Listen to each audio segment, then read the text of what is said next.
चलिए, उन नियमों को समझते हैं जो भारत के चुनावों को निष्पक्ष बनाते हैं। ये आपके एग्जाम के लिए बहुत जरूरी हैं। तो आज हम क्या क्या समझेंगे, ये रहा हमारा रोड मैप, खास तौर पर आपके एग्जाम की तैयारी के लिए।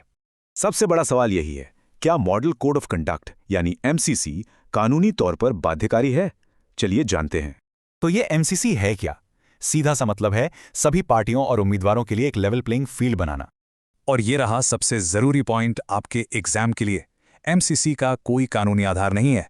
इसकी शुरुआत 1960 में केरला से हुई थी और धीरे धीरे ये पूरे देश के चुनावों के लिए एक स्टैंडर्ड बन गया।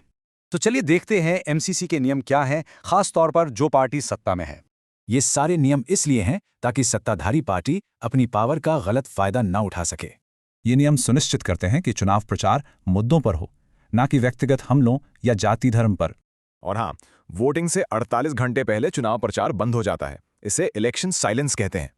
अगर कोई नियम तोड़ता है तो ईसी नोटिस भेजता है और दोषी पाए जाने पर चेतावनी दे सकता है।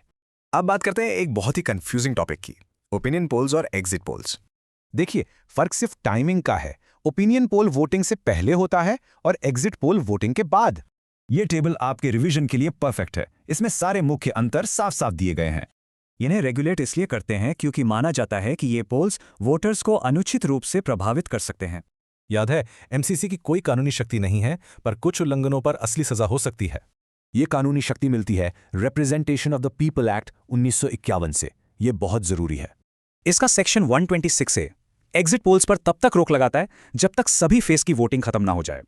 और सेक्शन 2161B उसी 48 घंटे के साइलेंस पीरियड को कानूनी रूप से लागू करता है। अगर कोई एग्जिट पोल के नियम तोड़ता है तो उसे 2 साल तक की जेल हो सकती है। इसमें जुर्माना भी लग सकता है या फिर जेल और जुर्माना दोनों। तो ये एक गंभीर अपराध है।